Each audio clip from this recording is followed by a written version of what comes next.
नमस्कार, मैं doctor Manju Bhargavi language tutorial में आप सभी का हार्दिक स्वागत करती हूँ। आज मैं आप लोगों को हैदर जी द्वारा लिखित आईने के सामने आत्मकथा का सारांश सुनाने वाली हूँ।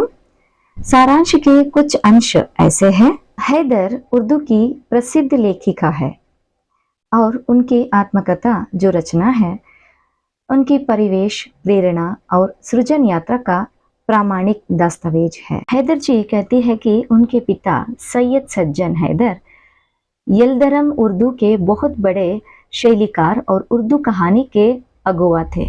उन्होंने उर्दू भाषा को न केवल वैचारिक, दार्शनिक और ललित साहित्य ही दिया, बल्कि उसमें सौंदर्यानुभूति के नए रंग ढंग भी पैदा किए। तुर्की से उनको प्रेम था। बहुत से तुर्की उपन्यास और नाटक उर्दू में अनुवाद करके आज से आधी सदी से पहले उन्होंने उर्दू को तुर्की और यूरोपियन विचारों और अभिव्यक्ति की शैलियों से परिचित करवाया था। और उनकी माता जी भी लगभग 50-55 वर्ष से लिखती आ रही थी और अपने ज़माने से सामाजिक और सुविचारवादी उपन्यास लेखिका के रूप में बहुत ही लोकप्रिय रही है।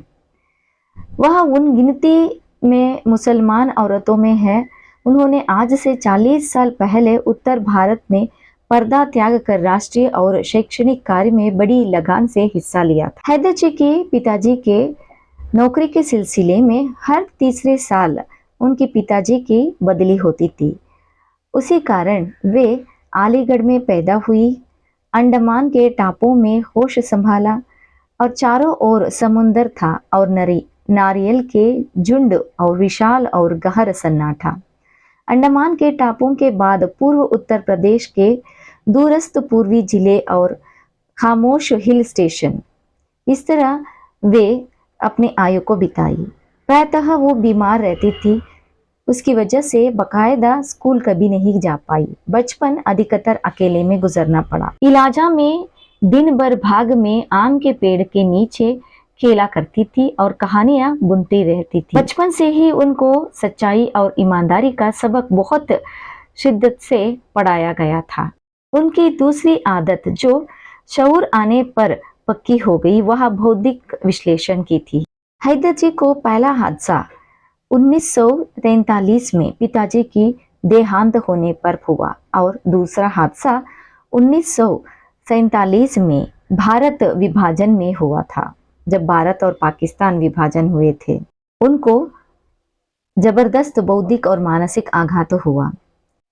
हैदर जी का मानना है कि कलाकार खुद अपनी चिता जलाता है, अपनी आग में गलता रहता है और एक दिन उसी में भस्म हो जाता है। अगर इन आग की लपटों का हल्का सा प्रतिबिंब साहित्य कृति के रूप में दुनिया के सामने आ जाए तो उसे जलने वाले की खुशकिस्मती कह लीजिए। हालांकि यह ऐसी लंबी चौड़ी किस्मती भी नहीं, ऐसा वह सोचती है। हैदर जी ने 1952 में एक दूसरा उपन्यास सफ़िए ए गमे दिल को लिखा था और उसके बाद उन्होंने नया उपन्यास लिखने को शुरू किया। जब वो 14 बरस बाद अपने गांव गई, जो उत्तर प्रदेश में तराई के निकट है, वह उनके आबाई मोहल्ले के तालाब के किनारे उनके पुरखों की बनाई हुई हवेली खड़ी थी, जो 1947 के बाद धीरे धीरे टल गई। अब उनके खंडहार बचे थे, जिसके ईंटों में लंबी लंबी घास उगाई थी, क्योंकि इस हवेली की मरम्मत कराने वाले सब पाकिस्तान में चले गए। उनके खानदारी बाट जो उनके यहाँ शादियों के मौके पर दूल्हे की वंशावली सुनाया करता था, उनके पास आकर रोने लगा। सब लोग दूसरे देश को सिधर गए, अब मैं भूखा मर रहा हूँ कहकर। खंडहार का दूसरा रुका यह है कि उससे कुछ फासले पर जुलाहों की बस्ती थी। ये जुलाहे हैदर जी के रैयत थे और उनके हुक्म था कि कच्चे मकानों में रहे और जूते उतारकर हैदर जी के परिवार के सामने आए।